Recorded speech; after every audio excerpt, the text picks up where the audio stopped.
Here is the side of Aussiedoodles people won't tell you. Number 1, their nipping/herding instinct.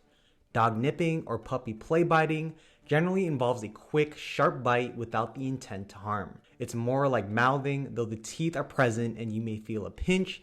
It's not an aggressive behavior, rather it's due to your pup's lack of self-control or understanding. Aussiedoodles naturally do this, and it's up to you to curb this behavior. The best way to curb nipping, in my opinion, is redirecting with a toy. First few weeks with your puppy, keep a toy at hand at all times. It is very important to be consistent and positively reinforce or praise your dog when he or she is not biting. Number 2, not all Aussiedoodles are hypoallergenic. If you want a low shedding Aussiedoodle, make sure it is F1B or has a B in its genetic makeup. F1, for example, the dog has more traits from an Australian Shepherd.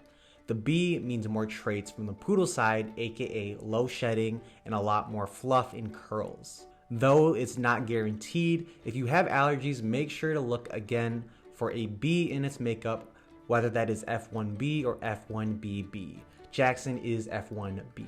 Number 3, if you do go with the more curly Aussiedoodle, their coats are very high maintenance and that can be very costly month to month. Like all poodle mixes, Aussiedoodles need constant grooming and regular trims. Their mainly non-shedding, low dander, low odor coat comes in varying degrees of waviness depending on how much of the poodle hair gene is expressed in their coat composition.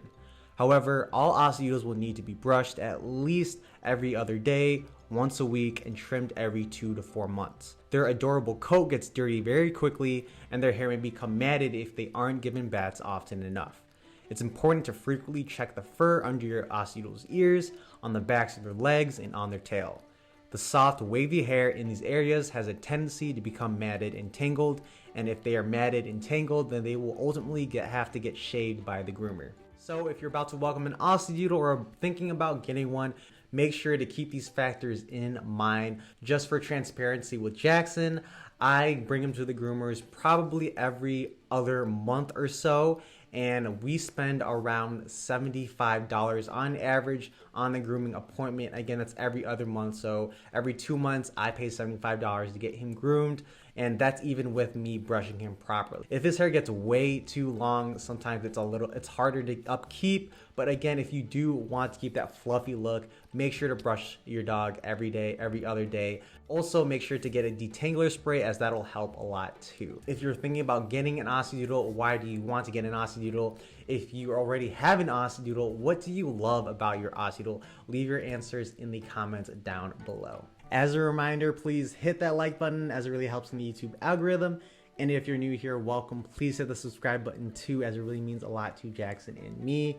If you aren't part of our Aussiedoodle lovers/owners Facebook group, the link is in the description. We're creeping up at, I believe, 7K members. It's awesome. So if you have any questions, definitely join that community. They're very helpful, very supportive, and encouraging. The link is in the description. Tell your dogs you love them, Jaxon. I love you.